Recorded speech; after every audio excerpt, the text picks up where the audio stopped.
Здравейте, хора! Сега ще направим анбоксинг на Копито. Ако знаете новата песен е в YouTube, веднага я пускайте. Айде, пускайте. В мен ще ги изпитам, аз никога не съм гледала. И аз. И ето как изглежда. Като всяка нормална. Купете си и другите, които са сладки. Ето вижте. Да, купете си ги. И си купете и тези пуканки. Много са вкусни. Тези пуканки на Райсо са много солени и по-добре за ядене. Ето вижте. И можете да сканирате ето този код. И да получите, може би, повече подаръци. Не, трябва някакво скрито видео да има за вас. И ще има някакво скрито видео, може би. Аз не знам за това.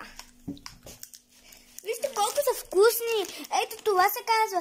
Изследвайте клиската. И ако може, се абонирайте за моя канал. И да харесате с камбанка.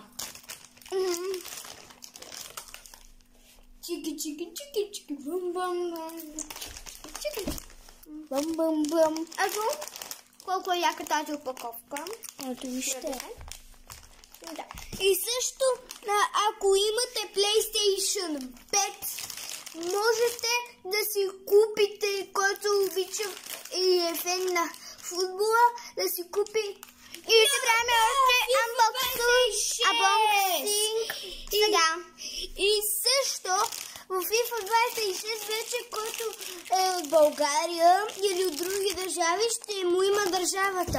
Разбирате ли, хора?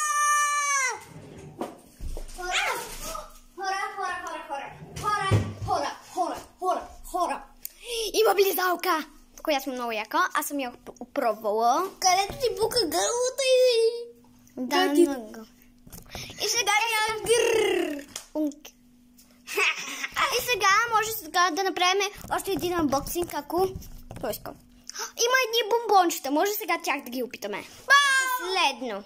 Спираме камерата за малко. И също отидете в Хепи, в новия West Mall. Ясте Хепи, здравословна храна, протеинова.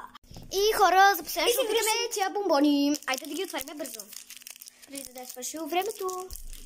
Ето как изглежда. Много са вкусни, оранжеви, има и червени. Да. На мен горе-долу. Хубав е, да. Много хубав.